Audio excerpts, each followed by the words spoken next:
고린도서 7장에 결혼, 그 다음에 그 앞전에 뭐 했죠?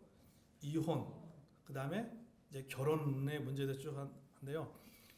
사람들이 이 이혼과 결혼, 그 다음에 독신, 다음 주에는 이제 재혼에 대해서 저희들이 이야기할 건데, 이 내용에 얼마나 많은 사람들이 관심을 갖고 있는지요. 제가요, 이게 다 방송 설교로 나가거든요. 나가고 난 다음에 그게 유튜브로 제작이 돼가지고 다시 시채널 유튜브에 올라갑니다.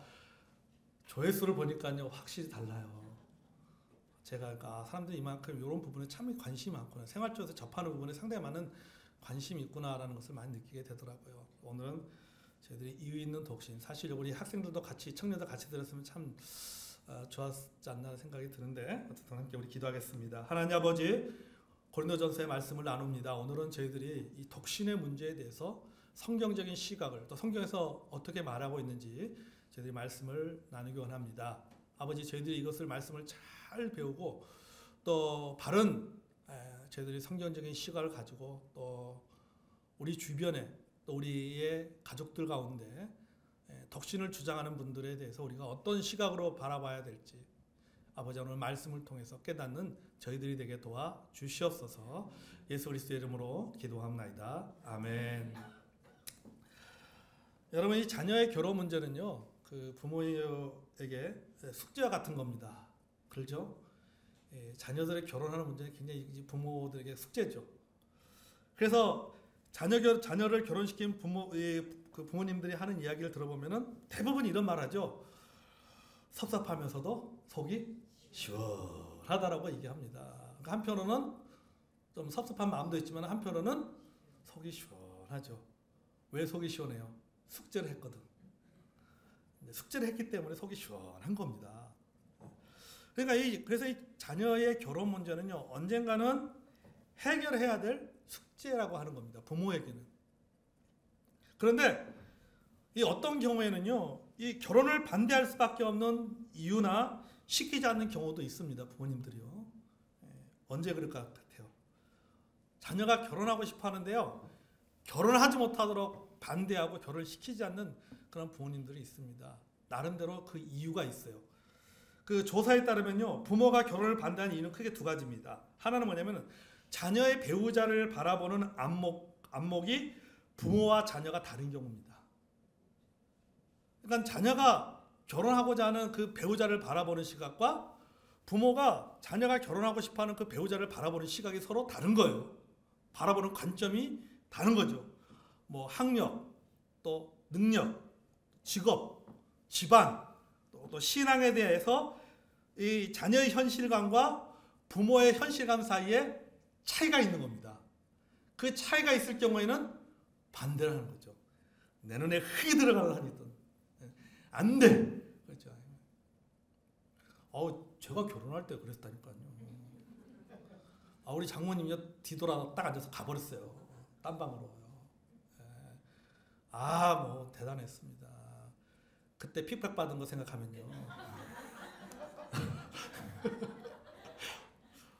근데 우리 장인어른께서 순교자의 길을 가셔가지고 제가 결혼하게 된 거 아닙니까?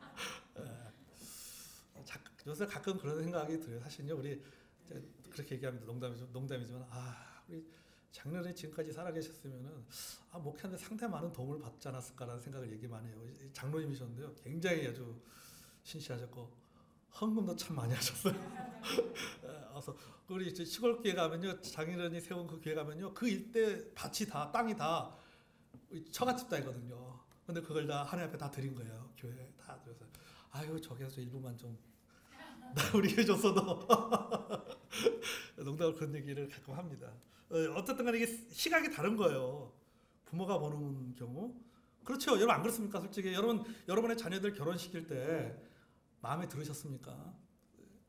사위나 며느리가 마음에 어떤 부분은 되겠죠. 어떤 부분은 진짜 자녀들이 그래도 오늘 하겠습니다라고 하니까는 사실은 시켰지.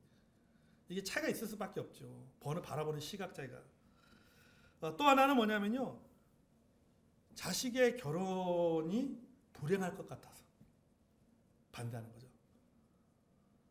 이 아이가 이 사람하고 결혼하면은 뭔가 이 미래가 좀 불안할 것 같은 좀 고생도 많이 하고 굉장히 어떤 그런 그 힘들게 살 것 같을 경우에 그 느낌이 받으면은 결혼을 반대하게 되는 것이죠. 여러분 뭐 뻔하게 자녀가 고생할 것이 보이는데 그거를 기분 좋게 그 결혼을 허락할 부모가 어디 있겠습니까? 끝까지 반대하는 거죠.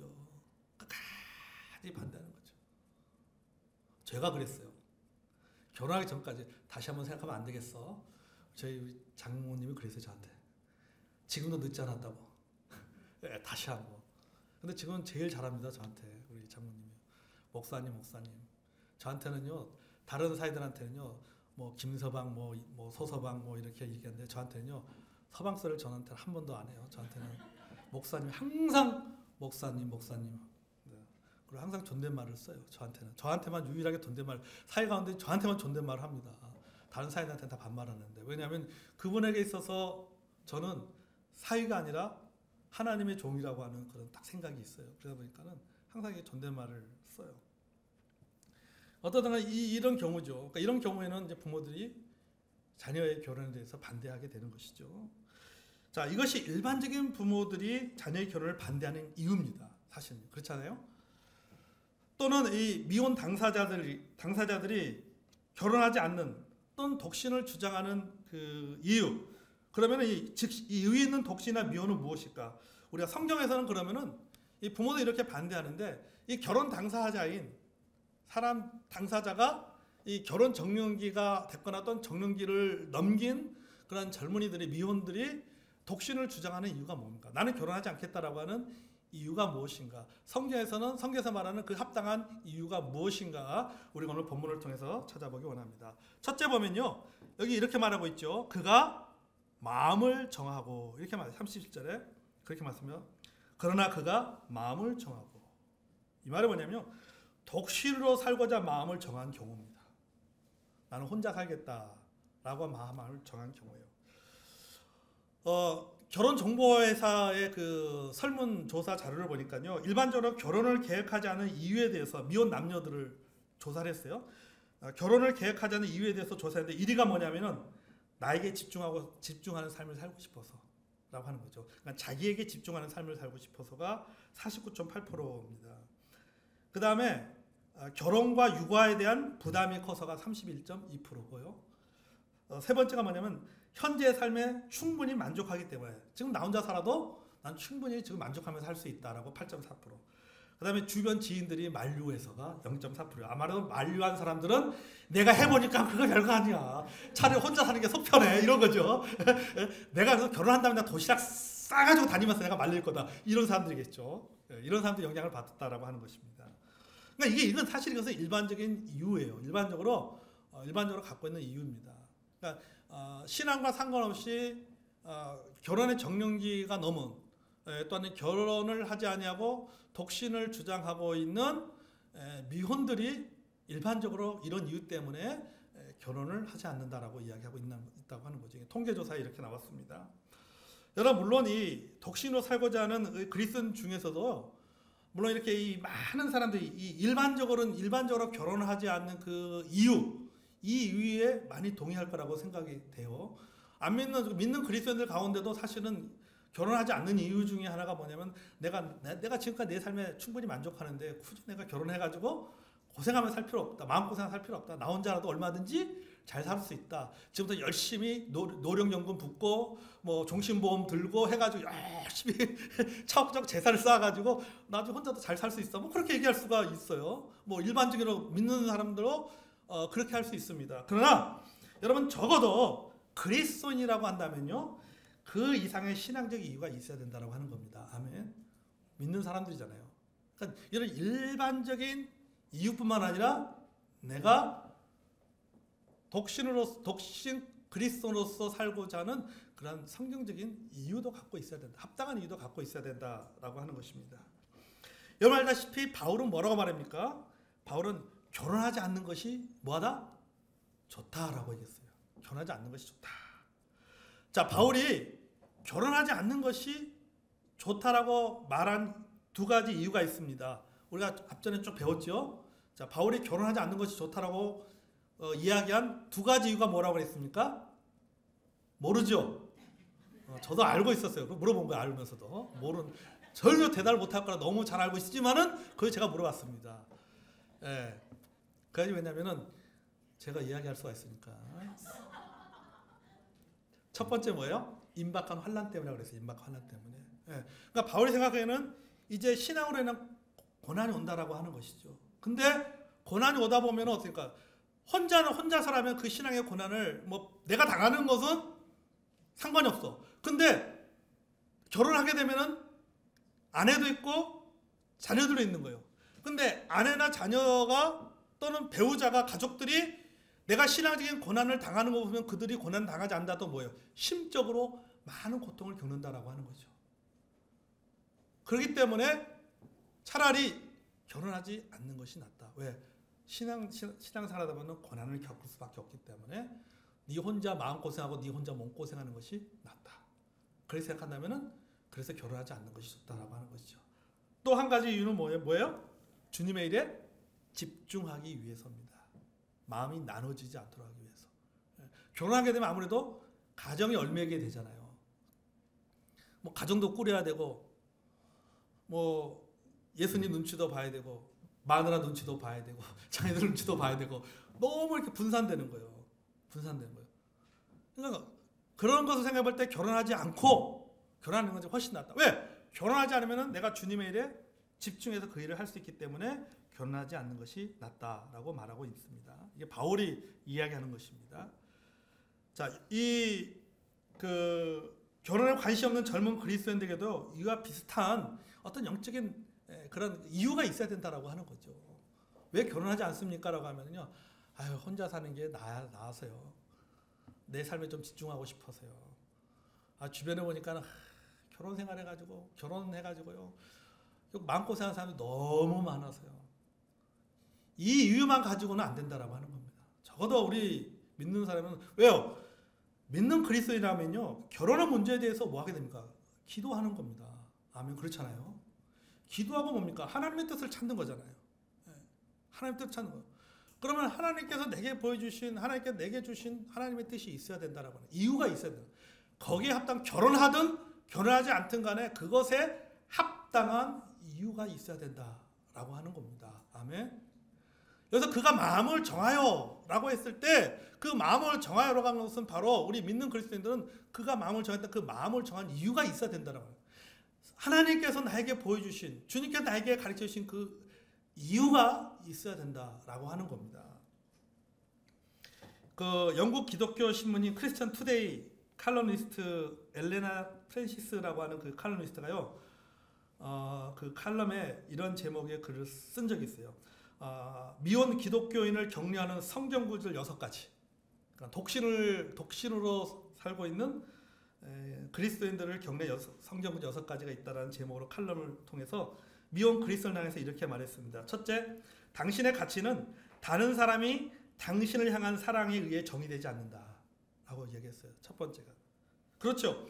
나의 가치는 다른 사람들의 평가로 결정되고 결혼 여부로 결정되는 것이 아니라 하나님에 의해서 결정이 되는 겁니다. 아멘.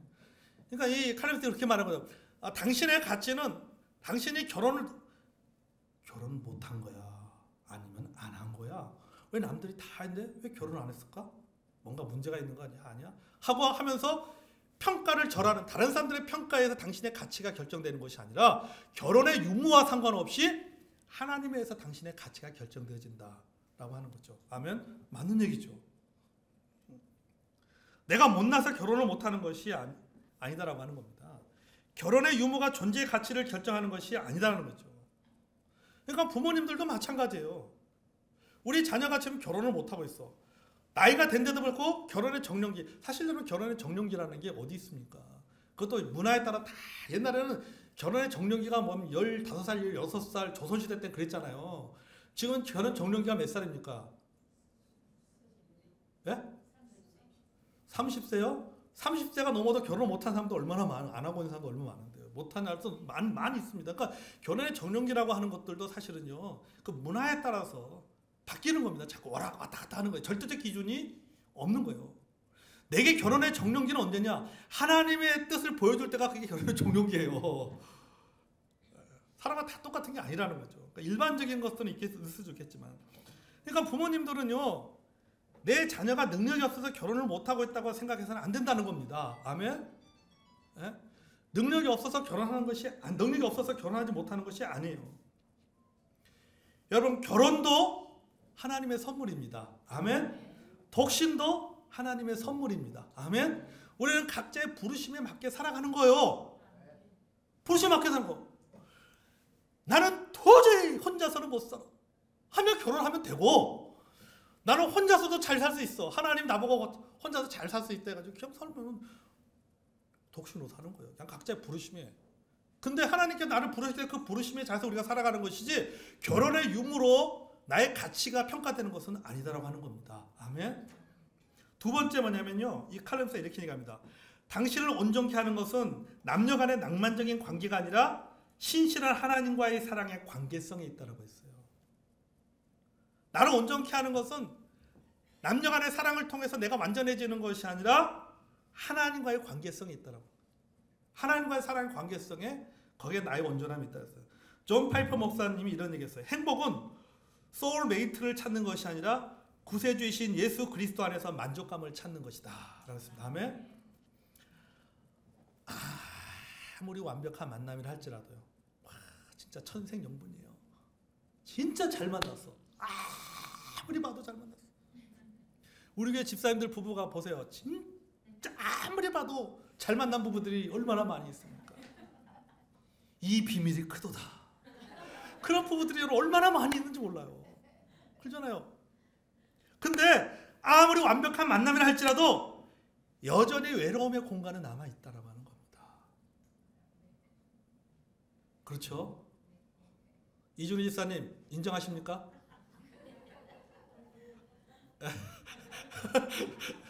중간 우자매님 인정하세요? 아무리 인고 부부를 할지라도요, 둘이 뭐 죽고 살 서로 없으면 안 될 정도로 친밀하고 좋은 사이랄지라도 그 마음 한 곳에는요, 외로운 구석이 남아 있어요. 상대가 부족해서입니까?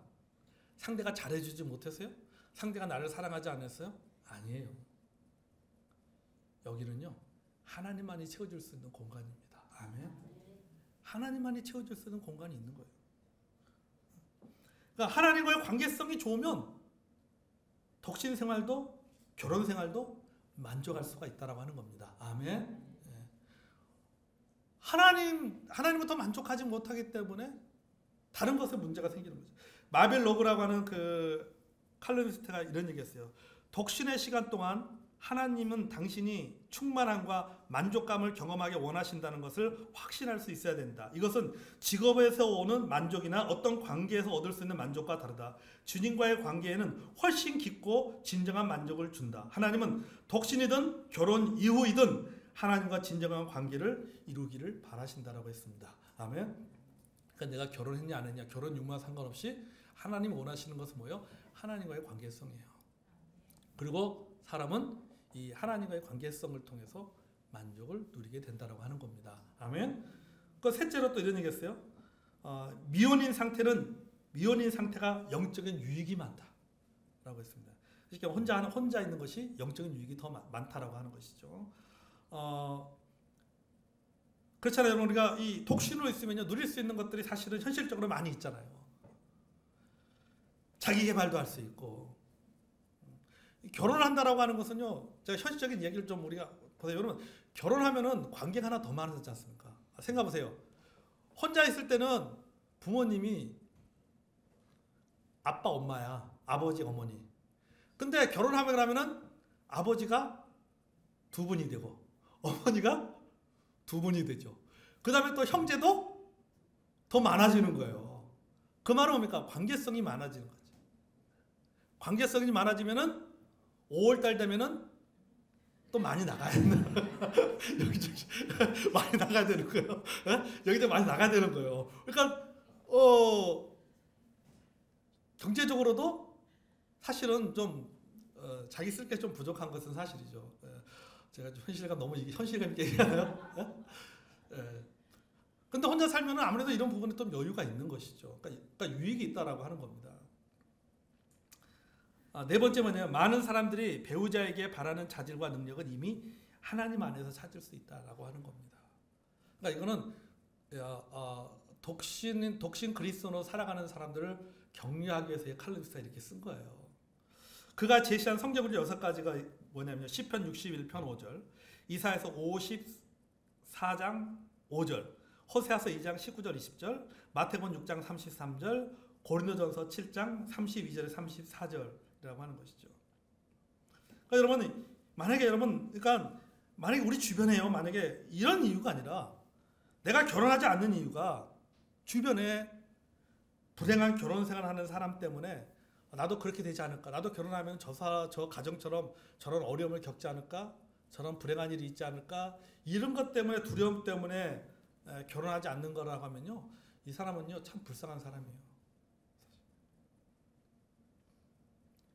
그 사람은 결혼의 문제를 이야기에 앞서서 치유와 회복이 우선돼야 됩니다. 치유 회복이 우선돼야 되는 거예요. 그러니까 적어도 우리 믿는 그리스도인들은 참으로 합당한 성경적인 이유를 가지고 있어야 된다는 거예요. 그가 마음을 정하여라고 했을 때 그 마음을 정하는다고 하는 것은 뭔가, 그 마음을 누가 주신 거예요? 하나님이 주신 마음이 있어야 되는 거죠. 그 마음에서. 그래야지 그 독신 생활이라고 하는 것이 신앙 안에서 뭐 하는 거예요? 만족을 누릴 수가 있는 거예요. 감사함을 해서. 그렇지 않으면 어떡합니까? 만약 이게 없으면 어떡할 것 같아요? 끊임없이 비교하게 돼요. 나는 진짜 열심히 주님을 섬기고 연애할 시간도 없이 내가 주님을 열심히 섬겼는데 나는 결혼도 못하고, 근데 저 자매는 교회도 가끔씩 한번 나오고 만날 남자들 다 만나고, 근데 저 결혼해서 저 사는 거 봐, 잘 살아왔어. 상대적으로 뭘 느낄 수 있어요? 피해의식을 느낄 수 있어요. 나는 뭔가. 아니 진짜 여러분 그 주변에요, 이 교회 안에요, 사실은요 우리 한국 교회 안에 참 노처녀들이 많이 있습니다. 결혼하지 못한 형제들은 귀해. 그래서 자매들은 넘쳐나고 형제들은 귀한 데가 많아요. 근데 이 넘쳐나는 자매들의 그 특징을 보니까요, 많은 자매들이 보면요 너무 열심히 섬기신 분들이에요. 너무 열심히. 그러다 보니까는 결혼을 못한, 그 때를 놓친 그런 자매들이 참 많이 있어요. 그런 자매들의 입장에서는요 그런 마음을 가질 수가 있는 것이 일종의 어떤 피해죠. 너무 거. 사실 나이가 1살, 2살 이렇게 참 많아져. 30 넘어지고 30 넘어가고 31살, 32살, 34살 쫙 올라가서 어떻습니까? 나이가 들면 들수록 사실은 결혼하기가 쉽지가 않잖아요. 여자 나이 38에 여러분 결혼한다는 거, 40이 넘어서 결혼하고 45세 여러분 결혼한다는 게 쉽지가 않잖아요. 45세 미혼 45살 된 자매가 결혼한다라고 했을 때 여러분과 대부분 생각하는 게 뭐예요? 현실적으로 총각하고 결혼할 수 있을까? 그런 생각 들잖아요. 총각하고 결혼할 수 있을까? 그런 생각 든단 말이죠. 그러니까 그 자매 입장에서는 나는 뭔가라는 생각을 가질 수가 있는 거예요. 나는 뭔가 도대체. 내가 그동안 열심히 섬긴다고 섬기는데. 예? 목사님 밤낮 설교하면서 잠잠히 참아 기다리라고 했는데, 그래서 잠잠히 참아 기다렸는데 나이만 먹고, 예? 나는 언제까지 나는 결혼식장 가서 축의금만 내야 되는가? 나도 이제 나도 지금 그동안 뿌린 거 거두고 싶은데, 그런 마음 가질 수가 있는 것이죠. 근데 여러분 하나님 안에서 우리가 그러나 내가 독신으로 사는 것, 그가 마음을 정하여 내가 독신으로 사는 것은 하나님께서 내게 주신 뜻이 있기 때문에, 부르심이 있기 때문에 내가 그런 믿음을 가지고 그런 확신 가운데 살아간다고 하면은 결혼 유무와 상관하지 아니하죠. 비교하지 아니하죠. 비교하지 않고 뭡니까? 하나님께 지금의 삶에 감사하면서 살게 된다라고 하는 겁니다. 아멘. 그래서 여러분 독신을 주장하는, 또 독신 생활을 하기 원하는 미혼 남녀들 같은 경우는요. 그래서 첫 번째 뭐합니까? 합당한 이유가 있어야 된다라고. 주님 주신 합당한 이유가 있어야 된다라고 하는 거죠. 자, 두 번째는 뭐냐면 부득이한 일도 없고, 자, 이 말은 뭐냐? 어쩔 수 없는 상황에 처한 경우입니다. 어쩔 수 없는 상황. 이 말은 뭐냐면요, 부득이하게 결혼할 수 없는 상황을 말하는 거예요. 부득이하게 결혼할 수 없는 상황.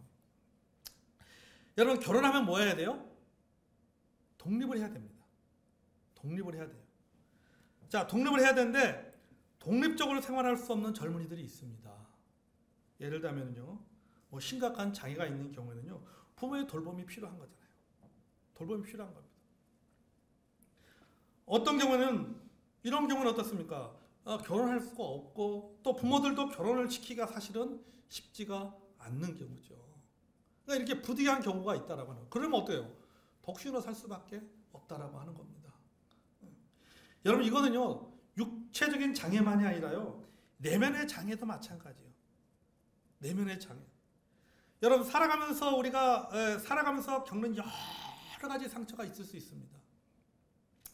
부모에 대한 상처도 있을 수 있습니다. 이런 사람들은요, 결혼하기 전에 반드시 치유되어야 돼요.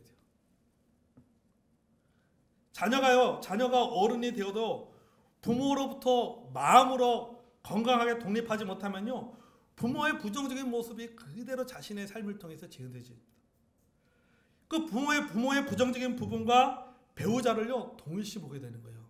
배우자가 어떤 부분에 잘못을 했을 경우에 누구를 떠올리게 되는 거예요? 아버지나 어머니를 떠오르는 거예요. 아버지나 어머니를 떠오르는 거예요. 마음으로 독립하지 못한 것이죠. 그러니까 부모의 부정적인 부분과 배우자를 동일시하게 되는 것이죠. 그래서 배우자를 통해서 좋은 모습이 아니라 가장 싫어하는 모습을 보게 되는 거예요, 사실. 여러분, 그렇잖아요. 여러분, 우리가 배우자와의 관계 속에서, 배우자의 모습 속에서 아버지의 모습, 나의 아버지의 모습을 봅니다. 나의 어머니의 모습을 봅니다. 좋은 모습 보입니까? 아니에요. 무슨 모습을 보냐면 나쁜 모습을 봅니다. 내가 경험했던 아버지에 대한 나쁜 모습, 어머니에 대한 나쁜 모습이 누구를 통해서 보는 거예요? 배우자를 통해서 보는 거예요. 그러다 보니까 그 배우자를 뭐 하게 되는 거예요? 싫어하는 거예요. 환멸을 느끼게 되는 거죠. 저 인간 그렇게 되는 거예요. 내가 결혼을 잘못했구나, 이렇게 생각합니다. 그럼 결혼 생활에 어려움이 찾아올 수밖에 없습니다. 그렇기 때문에 먼저 치유 회복이 필요합니다. 아멘. 회복이 필요한 거예요. 그러니까 우리 자녀들을 이제 결혼을 시키잖아요. 여러분들 자녀들 결혼시킬 때 우리는 뭐 편하게 결혼시키는데, 사실은요, 결혼하기에 앞서서 사실 그런 어떤 그 내면의 상처가 있는, 그러니까 가족을 해서 내면에 어떤 상처가 있는, 또 어떤 그런 그 부정적인 어떤 그런 경험들, 이런 사람들이 있는 분들은요, 사실은 결혼하기 전에 이 부분에 있어서 좀 회복이 필요해요, 사실. 그래야지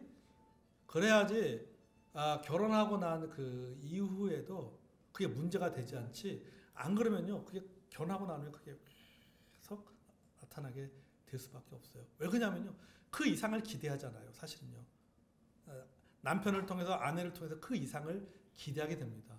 근데 뭐 남편이나 아내가 여러분 이게 뭐 완벽할 수가 없잖아요. 뭐 잘못하는 부분이 생길 수가 있잖아요. 그럼 어쩔 수가 없는. 그때는 이게 치유가 된다는 거죠. 물론 이제 사람마다, 가정마다 부득이한 경우가 다 다릅니다. 그렇잖아요. 여러분, 그 속에서 어떻게 우리가 알 수 있겠습니까? 하지만 결혼 생활에 심각한 영향을 줄 수 있는 문제라면 서로를 위해서 결혼을 고려할 수밖에 없다라고 하는 겁니다. 자, 이런 경우에는 결혼하지 않고 독신으로 지내는 것도 무방하다고 말하고 있습니다.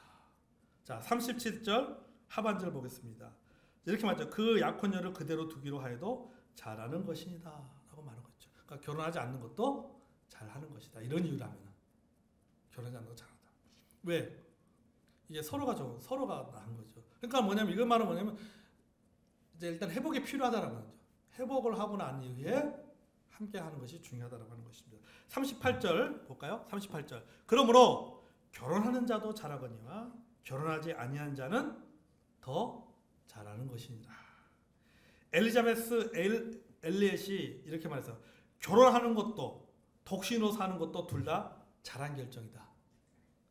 독신은 하나님의 선물이다. 독신을 문제로 봐서는 안 되고 결혼을 당연한 것으로 여기면 안 된다. 지혜와 사랑의 하나님은 독신과 결혼을 선물로 주신 것이라고 했습니다. 이 말은 뭐예요? 결혼도 하나님이 선물로 주신 것이고 독신도 하나님이 선물로 주신 것이다라고 하는 것이죠. 자, 여러분 우리가 이제 결혼이나 독신에 대해서 성경적인 시각을 바라보고 해석해야 됩니다. 그 뭐냐? 결혼하는 것도 잘한 것이고 결혼하지 않고 독신으로 지내는 것도 뭐 하는 것이다? 잘한 것이다. 독신으로 지내다가 내가 독신으로 지내다가 하나님께서 내게 길을 열어주시면요. 결혼하면 돼요. 결혼하면 되는 거예요. 하나님이 계획하셨다면요. 어떻게 하든지 간에 인생의 동반자를 만나게 되어 있습니다. 그러니까 적절한 시기에 예비한 짝꿍을 만나도록 하나님께서 도와주신다는 사실입니다. 아멘. 도와주신 거예요. 여러분 결혼과 독신은요. 옳고 그름의 문제가 아닙니다. 좋은 선택과 좋은 선택의 문제라고 하는 것이죠. 그러므로 여러분 우리는요. 결혼이나 독신을 일반화해서는 안 된다. 일반해서 안 돼. 하나님의 부르심이 있다고 하나님의 부르심이라고 하는 그 눈으로 그것을 우리가 해석을 해야 된다고 하는 거죠. 그래서 우리 집안에 여러분 우리가 진짜 조심해야 될 게 뭡니까?